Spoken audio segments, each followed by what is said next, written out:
how this friction and the drag coefficient and the heat transfer coefficient, how they are related. Okay, this is known as a Reynolds-Colburn analogy. Okay, so if you see, I can go back and recollect.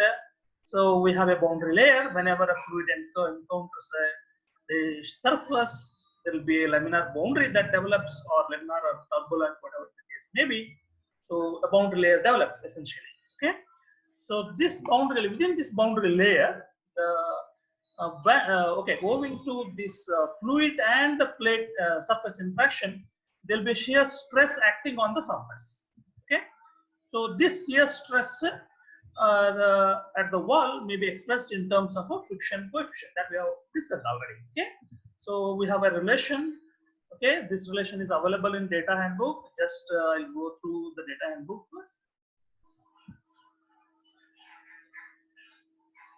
Okay, so if you see here, we have got this relation, right? The friction coefficient and the flow properties. Here, flow properties are given by the Reynolds number. Okay, how they are related. So this we know, right? Okay. So if you see this friction coefficient, it is related to fluid properties.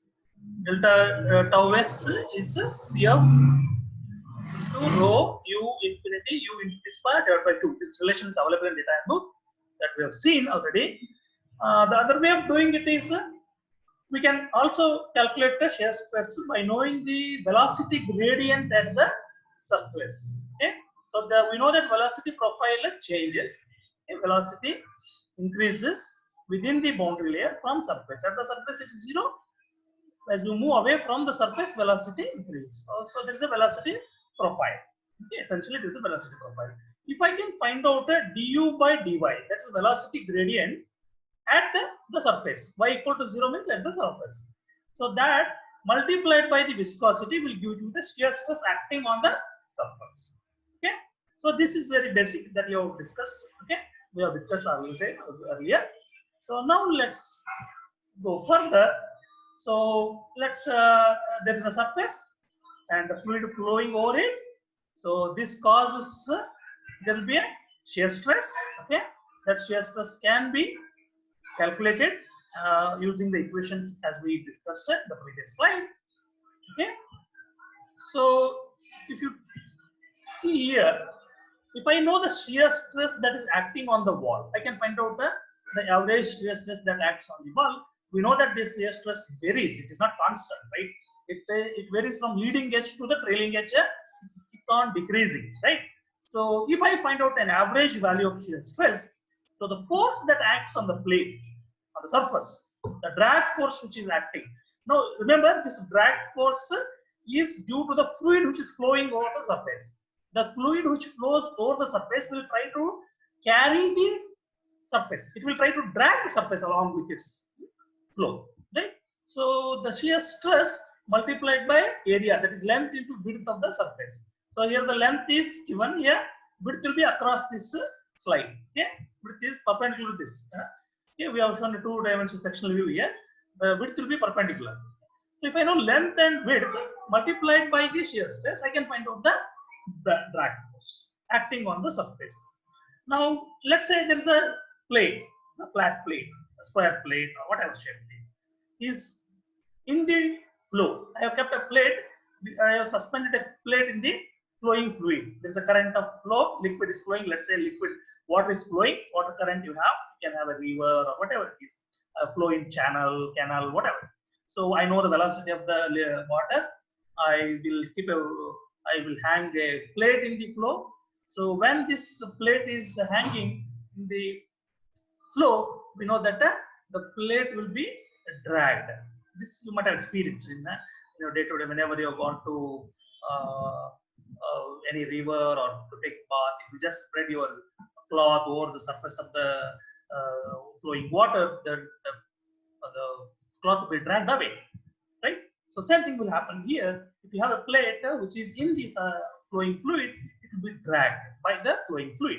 So now if I take a plate which is in the fluid, okay, so fluid will be flowing on both sides. There will be a boundary layer developing on both sides, either sides. Okay, top and bottom, both sides it will be flowing, and this shear stress will be acting on either side. Okay, so then the drag force under such conditions, the drag force will be 2 into length into width, the average shear stress that is acting. The shear stress will be same on both sides, so equal. So you can take it safely assume it should be equal, then it should be twice the force. So then that case force will be 2 times area into shear stress. Okay, this force can be experimentally measured. Okay, I can have a plate. I can have a plate in a flowing fluid. Then I can experimentally measure the force that acts on the plate. So remember, you have done a lot of experiments in your fluid mechanics lab. You have done an experiment something like the force acting when impact of jet, right? When fluid impacts on the vane blades, what is the force acting on it? That you measure. Similar to that, you can measure the drag force, total force that is acting on a plate. So that means F can be experimentally measured, right? This F can be experimentally measured. So I know the relation between tau and the velocity. I have a relation like this. So that means I can experimentally measure the F. Therefore, I can experimentally calculate the tau. Okay.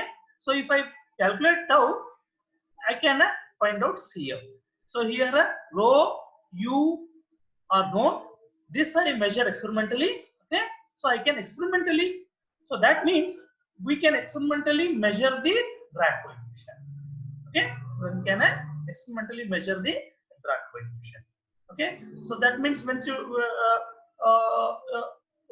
and we also know that there is a relation between shear stress and the fluid velocity, this relation.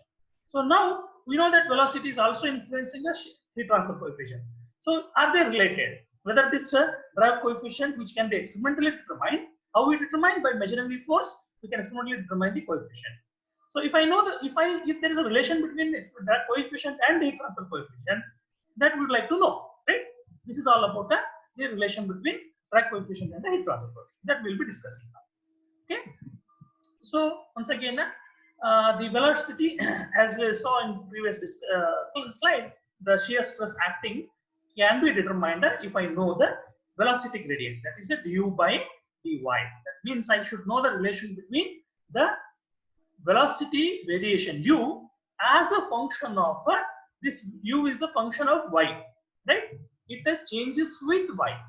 As the distance from surface increases, u value increases. So I must know the relation between u and y, how they are related.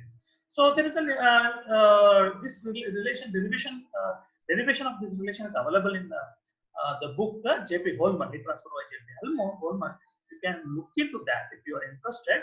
But that derivation is not necessary for you here for your syllabus. So will not be doing the derivation. So that equation is given here. So the relation between the here essentially to calculate the shear stress, I need to know this du by dy at y equal to 0. So that means I should know u as a function of a y. So that relation is available here. Okay, can you see this? So this is the relation between u and y. So all these are constants. U infinity, delta are constants, right? Variables are here y and u. Okay, how they are related? They are related by this equation. So this derivation, usually in exam they should give this.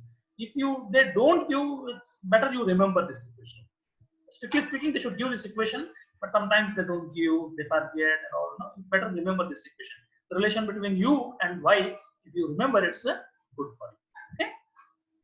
So here, if you see, this is a dimensionless velocity. That is velocity divided by free stream velocity, dimensionless velocity. So this is a distance from plate divided by the thickness of a boundary layer. Okay. So velocity divided by free stream velocity, or distance divided by thickness of boundary layer at any given location. Okay. So dimensionless velocity, dimensionless distance. Okay. That is how this equation is there. Okay. So now if I differentiate this equation, what I need is I am interested in this du by dy at y equal to 0, right? So if I substitute this, mu is a property of the fluid, I know that. From if I know which fluid is flowing, I know the property of the fluid, viscosity I know. So if I find out this du by dy, I can always calculate the shear stress. So I want to find du by dy. So I differentiate this equation. So if I differentiate the equation, first differentiation, all these are constants, I can separate them. Differentiation of y will be 1. So I will get this 3 by 2 into 1 by delta. So differentiation of next term. If I differentiate this here, these are constants. When I differentiate this term, this 3 will come here. Okay. If you differentiate x cube, what you will get? 3x square, right? Similarly, you will get here 3 into y by delta x square. Okay.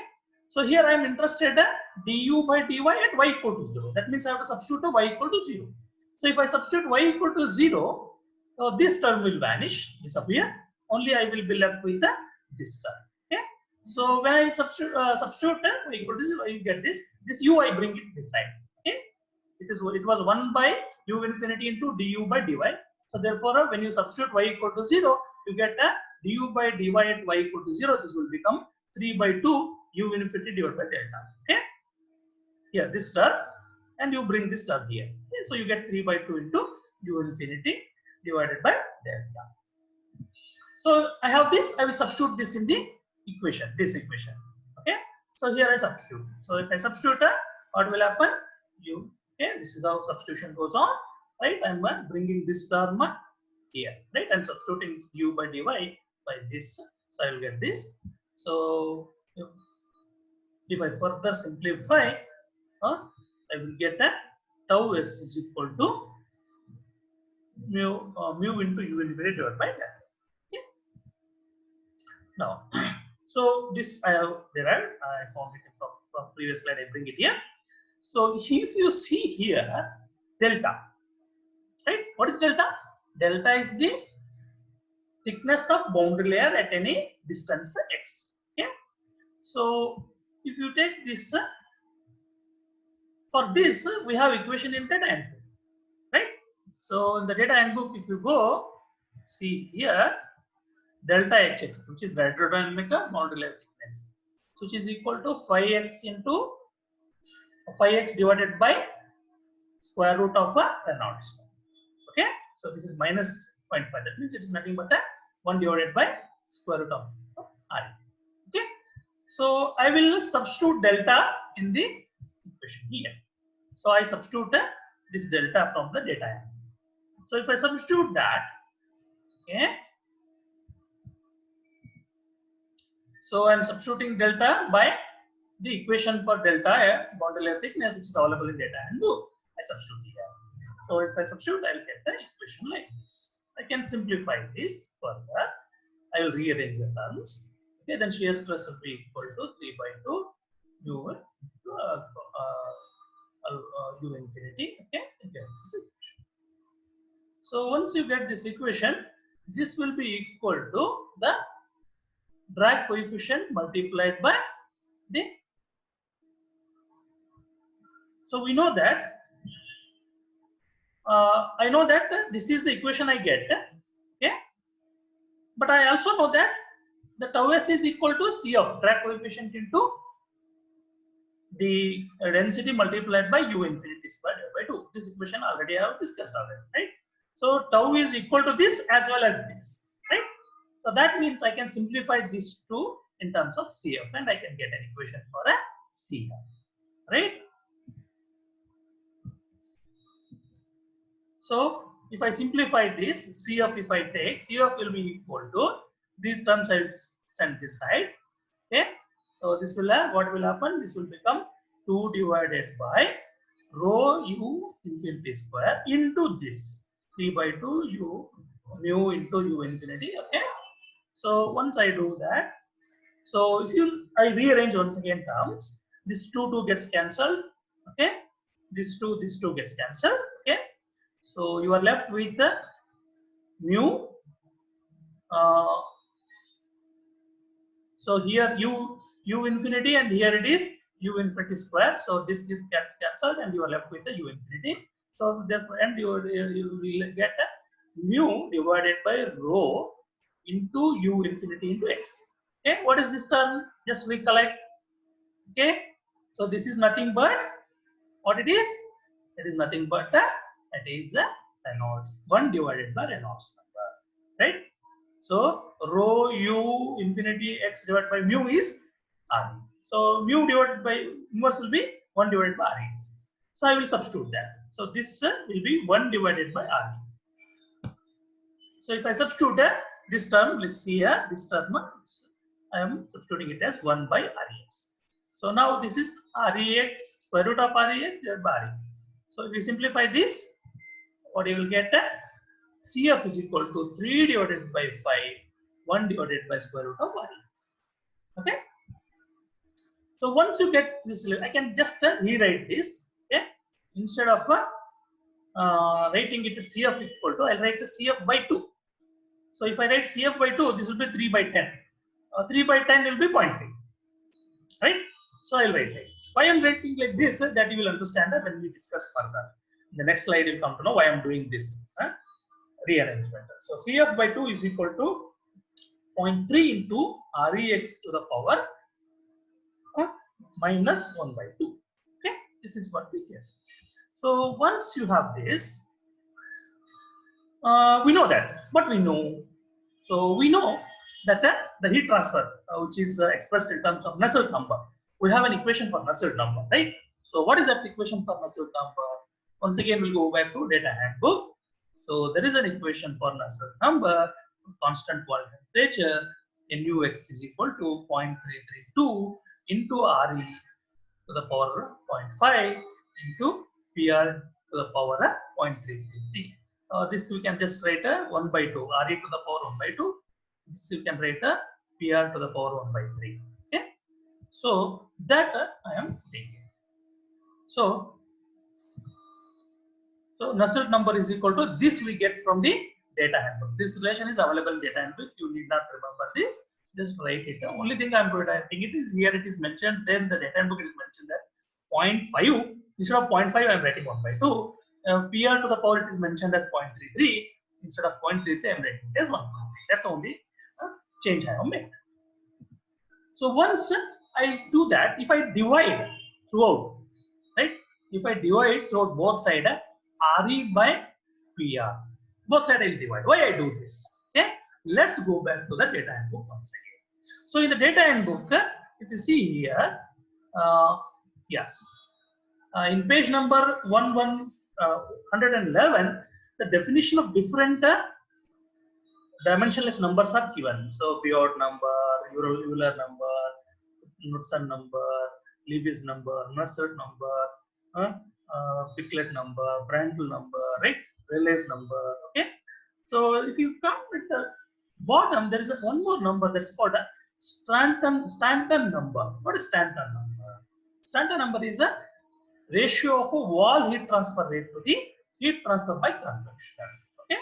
So it is Stanton number is equal to Nusselt number divided by Reynolds number into Prandtl. Okay. This number. So why I am dividing here? Because I want to convert this into Nusselt Stanton number. Okay. Both sides I am dividing by the Reynolds number and Prandtl number, product of the Reynolds number and Prandtl number. Why? Because I want to convert this into Stanton number. So if I do that, what will happen here? To simplify. So when I simplify this, so this will be equal to this left side will be equal to Stanton number. Right side 0.332 will be there as it is. So then you have a RE to the power this. You see here RE square root of RE divided by RE. That means it will become a RE to the power minus 1 by 2. Similarly, Prandtl number it is cube root divided by PR. So that will become minus 2 by 3. It is a 1 by 3 minus 1. 1 by 3 minus 1 will become 2 by 3. Correct? So once you get that, I will once again rearrange the terms here. So here ST is known as a Stanton number. Okay. So I will rearrange these terms. See, just here. Hope you are able to recollect. See, there is some relation here. 0.33 into RE, right? To the power minus 1 by 2, right? We had similar relation in the previous slide, right? So if I bring this side, I'll get a somewhat similar. What is that? Let's see. So what I'm doing, I'm bringing this to the other side, right? So what do you get there? If I divide this side, what is Stanton number divided by Prandtl number to the power minus 2 by 3. So minus I remove, so this becomes Stanton number into Prandtl number to the power 2 by 3. Okay, this equal to 0.33 into Reynolds number to the power of minus 1 by 2, right? So if you compare this equation with the drag coefficient equation, which we just discussed in the previous slide. The previous slide we discussed this. So in the previous slide, we found that drag coefficient divided by 2 is equal to 0.3 into Re to the power minus 1 by 2, right? If you see here, right hand side, they're almost equal, you can say. They're not exactly equal, okay? This is 0.332, whereas this is 0.3. Okay, if you ignore these decimals, okay, we can ignore it because it's small when compared to this. So if I ignore this, I can say that these two are equal. If these two are equal, then these two will be equal, right? Okay. So thereby I get an equation between the drag coefficient and the heat transfer coefficient. How? Because Stanton number has heat transfer coefficient. Why? Because Stanton number is nothing but Nusselt number divided by Reynolds number, and Nusselt number is nothing but a dimensionless heat transfer coefficient, right? So you get a relation between heat transfer coefficient and the drag coefficient if I consider these to be equal, because they are almost equal, right? Looking at this equation, we find that they are almost equal. So therefore, I can consider these two are equal. So if I write that, I can write that Stanton number to the power PR number to Stanton number into PR number to the power 2 by 3 is almost equal to CF by 2. Okay, so this is known as a Reynolds Colburn analogy. Okay, so what happens here is, so this is very important equation.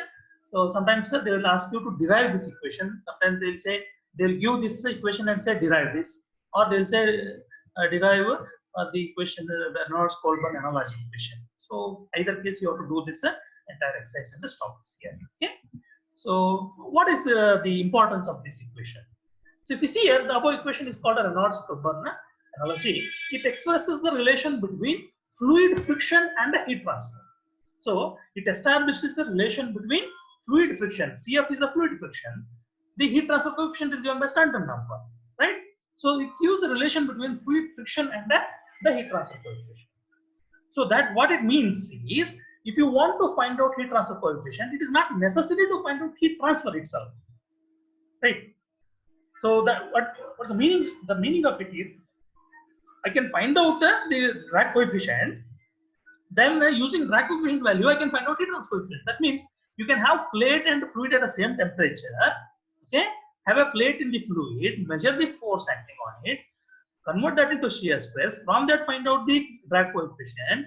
Use the drag coefficient to find out the heat transfer coefficient. That means a complicated experiment of conducting fluid flow and the heat transfer. They're little difficult to do the experiment because you have to measure temperature in the fluid. Not that easy, very difficult. It's not that it is impossible, but they are difficult. So instead, you go for a fluid at constant temperature, fluid at a same temperature as that of liquid. Do the measurement of a force. Use that force measurement to convert it into fixed drag coefficient. Drag coefficient in turn can be used to find out the Stanton number. PR number is Prandtl number, which is fluid property. Once you know the Stanton number, you can find out the heat transfer coefficient. Because Stanton number is a function of a Nusselt number and Reynolds number and Prandtl number. So thereby you will be able to find out the heat transfer coefficient. This is very important. It is often used. Okay. So this is what we discussed. All this is for the laminar flow. If the flow is turbulent, so people have found out experimentally that this equation more or less holds good. Okay. Experimental studies have shown that it is also applicable approximately almost for turbulent flow also. This equation is valid for a turbulent flow also. Although this is derived for a laminar flow, but this equation is valid even for the turbulent flow, which is proven by the experimental studies. Okay. So by making a measurement, frictional drag measurement on a frictional drag coefficient, you can calculate the heat transfer coefficient. This is very important. Okay, this is very important analogy, because friction measurement is very easy. You have a plate which is in the flowing fluid. You find out the force acting on it. From that, you can find out the friction coefficient. Once you find the friction coefficient, convert it into heat transfer coefficient. Okay, so this is a very important application in heat transfer analysis or a convective heat transfer analysis. Okay, therefore, this question sometimes they will ask this derivation. So please memorize this entire derivation. Okay, you should be able to. Often a question appears in exam on this, so you should be able to write this. Okay. So few more discussions. I think we are running out of time. Let's whatever I can be able to. So that's what the same thing is repeated here. So suppose you have a fluid which is in the fluid and a plate in the path of the fluid. So it will be dragging the surface. If you measure the force that is acting on it, from that measured force you find out the shear stress.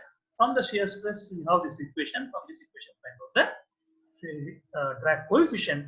Once you find the drag coefficient, you can find out using the Nernst-Goldberg analogy. You can always find out the heat transfer coefficients. There is only a small numerical. I will not solve this. I will try to solve this. Yes. I try to solve this equation. This problem is a very pretty simple problem. There is a plate 2 by 3 plate. Width and length is given, suspended in a room, and it is subjected to a airflow.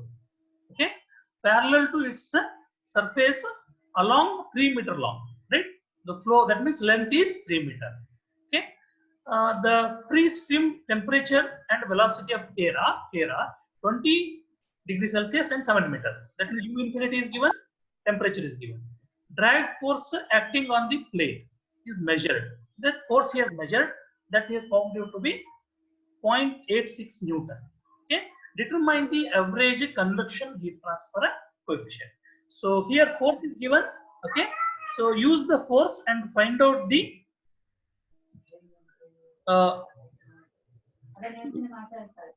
using force find out the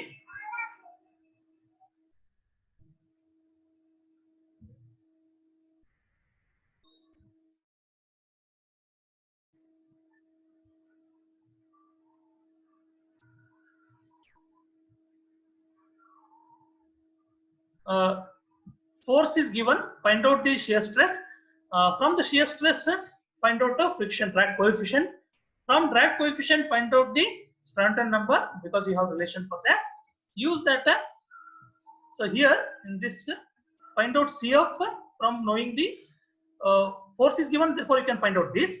Once you find out density is here, density you can find out because temperature is given and fluid, the air is given. So you can read it from the textbook. Velocity is given. So substitute that and find out CF. Once you find out CF, you have this relation. In this relation, substitute CF. Prandtl number is a property of the air. You can read it from the table. Stanton number, which is what is Stanton number? Stanton number is the